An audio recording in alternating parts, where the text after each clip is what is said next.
As the trial pressed on, yet more evidence emerged tying Brooks directly to the vehicle. The rap video that Brooks had made with the car, that Brooks, who had not gone through his discovery, was apparently shocked to see. He described it being used as evidence to be mind-boggling. But how can you play something that I didn't Mr. Brooks, I'll take that up outside the presence of the jury. Your objections are noted. It's mind-boggling. Mind-boggling.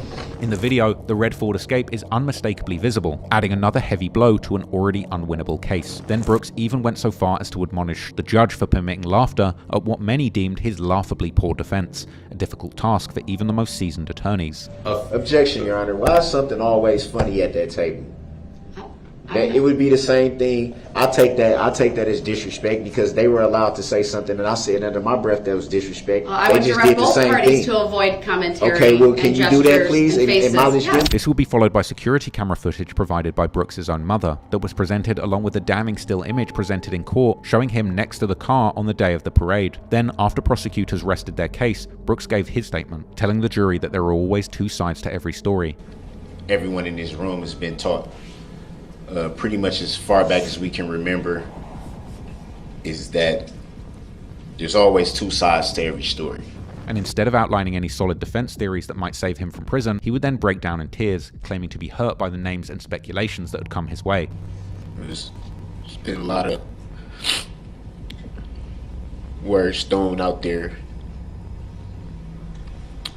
about the alleged, a lot of speculation, a lot of ridicule. Words like demon, words like monster. Later, Brooks would rage at the judge for rushing him and him not having time to prepare, accusing her of pulling fast maneuvers and bringing up her oath of office and accusing her of violating it. Okay, I'm done. The jury's coming out. Be prepared to call. So that's a rush to judgment. That is not a rush to judgment. It is a rush to judgment. It's clearly a rush to judgment if I'm telling you that I don't have the file. In my opinion, you're attempting to delay. So no, I'm not. I'm not attempting to delay nothing. You want to come check the boxes yourself? You always trying to pull some fast maneuvers. Mr. Brooks. And Miss Judge, Your Honor. Mr. Brooks, the jury's coming in. Yeah, and they deserve to know this too. It's still issues that need to get addressed. We didn't even address everything. Mr. Brooks, I addressed all of the issues. No, I still had another one that didn't have nothing to do with nothing we just talked about. There was a whole nother issue that needed to be addressed that I needed to bring on the record to your attention. We'll address it later. It needs to get addressed now before we go any further because it's an important matter. Brooks would be endlessly disruptive when it came to the order of questioning his own witnesses, with him screaming at the judge to show him some respect when she wouldn't say yes or no to his nonsensical questions and claiming that he was being treated unfairly. At the same time, though, that's still a rush to judgment, Your Honor. I shouldn't be forced to call people in the order that I'm being told to when these are my witnesses. You did not want to provide us with the order, and I respected that, Mr. Brooks. But I said that. And so then I asked Your you to Honor, put him in blocks. With all respect, did I not inform Your Honor and the court that I would not give a specific order? I stated that numerous times. And Mr. Brooks, I have authority to tell you otherwise. You may not like it. You may disagree with it. It's not about that. It's about the rush to judgment, Your Honor. You have not been cooperating with this process. The there's state nothing has to cooperate graciously with. Agreed to assist you given your custodial status. Okay, and I never asked them to do that. Any attorney in this situation I never asked them to do that, Your Honor. Would give us the order. Did I not? Did I ask them to do that? I did not ask them to do that. They volunteered. They offered. So at the end of the day, but we expect if they didn't want to do it, yeah, but that wasn't one of the stipulations when they offered to do it, Your Honor. Let's No, common courtesy is the stipulation. Okay, sir. but it wasn't stipulated to, so I didn't have. You are well advised of how this process was going to go. No, I was not. It is because normal if you in a trial. You can't put the people. You can't put the people in a specific spot for me, Your Honor. Come on now. That's a rush to judgment. The's no rush to judgment here. Did the state have to put their witnesses? Your Honor, with all due respect, did the state have to put their witnesses in order and tell me? It's irrelevant what the state did. Did they have to do that? They didn't need your assistance to do that. Did they have to do it? No, they did not. I didn't have to be provided with we're going to call this witness at this time, But they're and this able witness at this to time. contact They their didn't have to do that, so why should I have to do and that? accommodate their schedules. This is not about you. It's not about the state. It's about the witnesses' It's about what's fair. availability. It's about what's fair. No, frankly, sir, it's about you trying to control what's happening in this court. How am I controlling what's happening? I'm the one shackled to the table with Here's the with a shock situation. device It is on my ankles. 9:52. So how's I'm trying to control anything? I just want this I'm to be going fair, to and it hasn't been fair. Mr. Brooks, it's fair. No, it's not. If I have to do something that they don't have to do, how's that fair? But there's And it's some unfair. gamesmanship It's that's going unfair, on. and it's disrespectful to me that you think I would come in here purposely and treat this like a joke or a game. I never said it was a joke. What type of statement is that? Mr. Your life is not on the line. Mine is. And you think that I think this is funny? I don't think it's funny whatsoever. So And I I understand. think, Your Honor, with all due respect, I think you should show we're some gonna take respect. a 5-minute break, and when we come back, the jury's coming out, and you need to call your next witness. Thank you. We are in recess. No, you're not rushing me to judgment. I don't care what you're talking about. Eventually, Brooks would get a chance to put more questions to his ex-girlfriend in another explosive day of testimony. Commenters pointed out how harrowing it was that an abusive ex was even allowed to cross-examine their victim, and championed her resilience for not being scared of him anymore. The interrogation became another prime example of the judge's patience with Darrell's antics. Brooks made pointless points about subject matter jurisdiction and argued with the judge about whether the courtroom audio was on. Address subject matter jurisdiction, it still has to be proven for the record. I decline to do so. Your objection is noted for Is the the record. audio on? Your objection is noted for the record. Is the audio on? Yes, it's on, sir. It's on. So we're not going to address subject matter jurisdiction that has yet to be proven for the record. For the record, I have addressed it. No, you haven't And proven it there's for a the written, record. and your objection's noted for the Have you record. proven subject matter jurisdiction for the record? Have you proven it? Has the prosecution proven it? So that's a judicial determination that you don't have to answer that, Your Honor, being a public servant? I was talking to my clerk. I didn't hear what you asked. The jury's coming in. You heard what I asked. I actually did not. Come on, Your Honor. Come on now. We gotta cut that out. You know you have to prove subject matter jurisdiction. You know that. You have to honor your oath of office. You know that.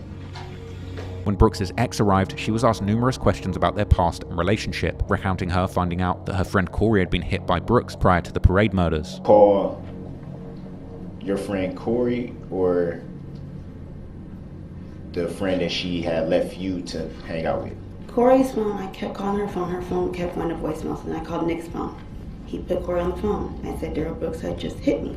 Brooks then tries to trash her credibility to the jury by attempting to introduce information that was not approved in discovery and is inadmissible, suggesting that she had previously claimed that no incident occurred between them. This led to a huge legal clash, as Brooks repeatedly tried to circumvent court conventions, barring this inadmissible evidence from being used. There was, in fact, no incident on November 20th, 2021? That's not true. Objection. Move to strike the answer and the question. Grounds. Lack of personal knowledge. Hearsay.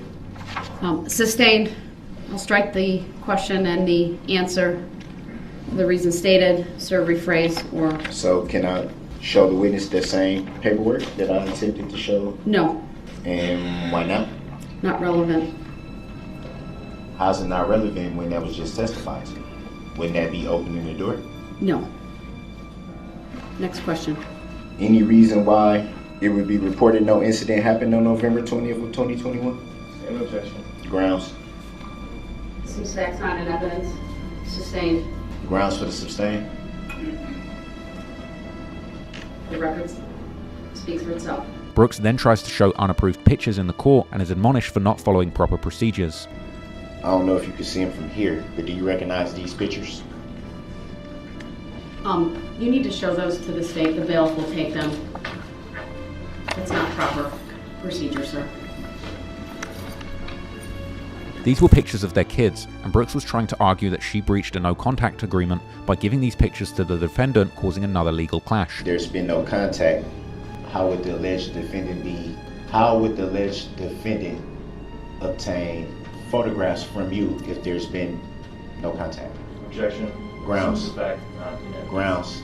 Sustained. Assumes facts not in evidence. Not relevant. How's it not relevant? Photos just don't pop up out of the blue.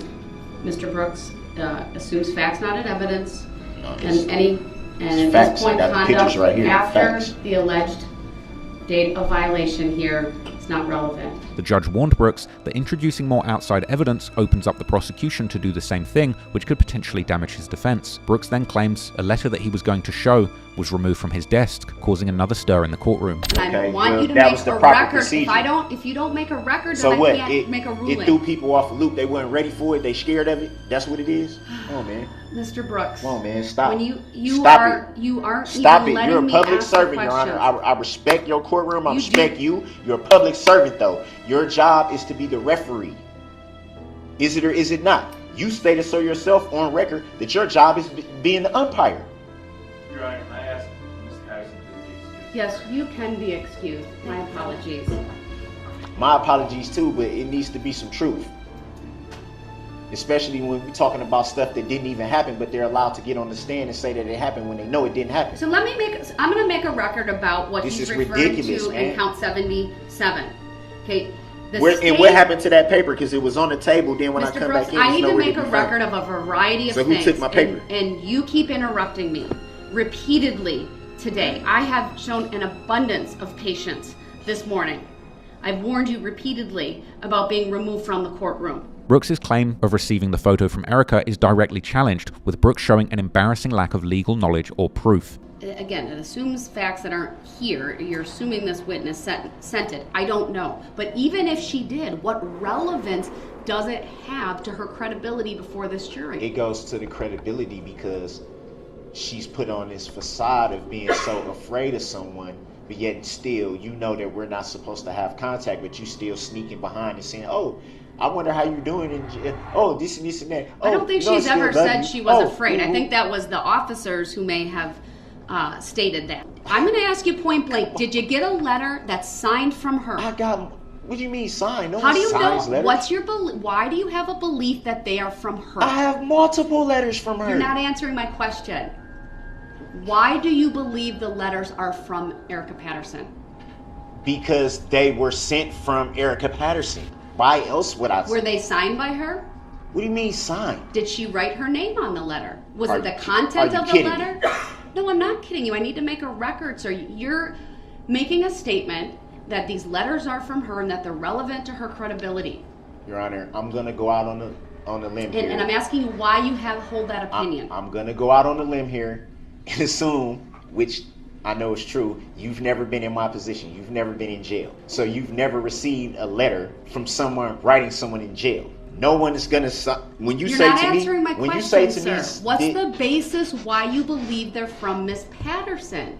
Is there some information in them that only she would know? Did she sign the letters? Is it penmanship that you recognize? Why do you believe they're from her as opposed to somebody else sending you information? Could be your mom, could be, I'm just saying, could be anybody else. You got to answer my question. It's called an offer of proof.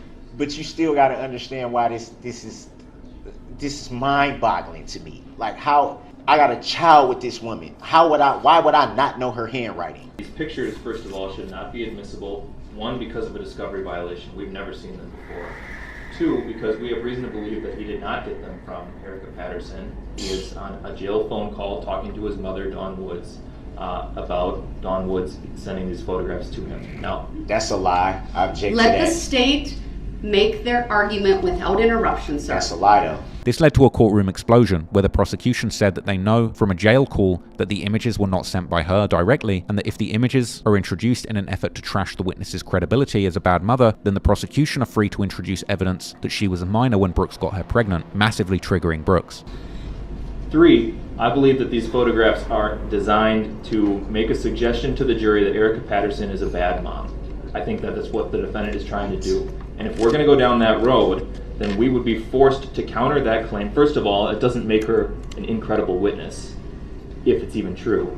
And second of all, if we go down that road, we would be forced to counter that claim by pointing out that not only does the defendant not live with the child in question, he doesn't live with any of the other children that he has. He impregnated Erica Patterson when she was a minor in Nevada, and for doing so, he was convicted of statutory sexual seduction, pled guilty in March of 2007 to that felony offense, and is a sex offender on the registry as a result. So if there's any causation that would lead to Erica Patterson being a bad mom, Mr. Brooks has a direct role in that causation. And that's Furthermore, I object to that. I'm not because done. that's a lie. Let him at the end of the day, Let him finish. If we gonna open the door Mr. on that, no, Brooks. since he want to make a record and not be accurate, so let's be accurate all on the record. Since you think you know so much, Once so again, we can Mr. open the Brooks door is on. being We can loud, open the door on how old she told me she was when we interrupting. met. We can ask that question He is too. Then over the you top, ask that? animated Do you right know now. that? Mr. Brooks, I'm ordering you to sit down and to let the state finish. No, I'm not going to sit here and let somebody be inaccurate on the record and lie on the record. Right. Under Illinois versus Allen, I've warned him repeatedly. He's being removed from the courtroom. And you know what?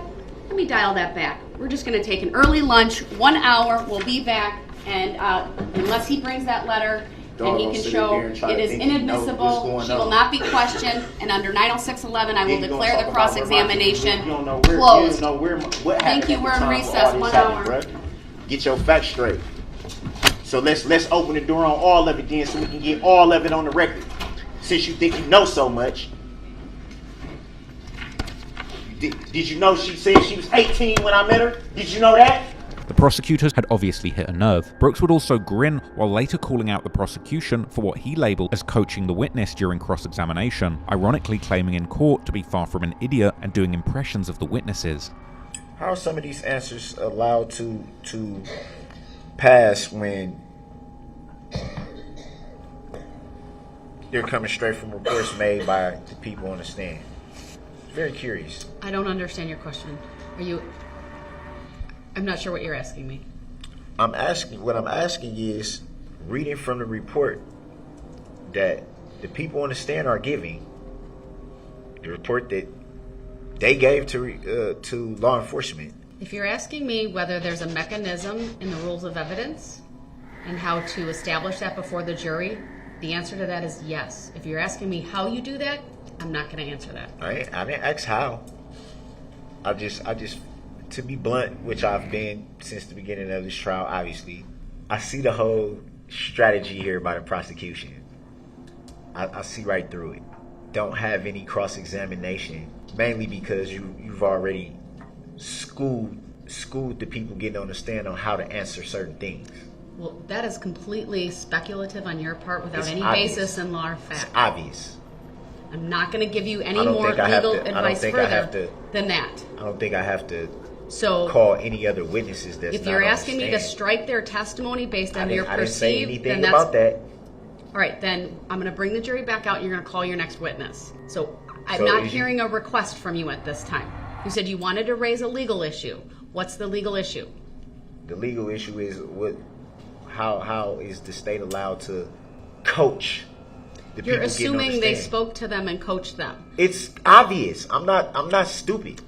Well, I disagree with that, sir. Again, you could ask All of a questions to sudden, lay a foundation all of a sudden the with state these don't got. witnesses. All of a sudden, for the first time in trial, all of a sudden now they don't got no cross. That's clearly a rush to try to get through the case. Hurry up. We just gonna let these people go. Well, this is argument. Come on, man.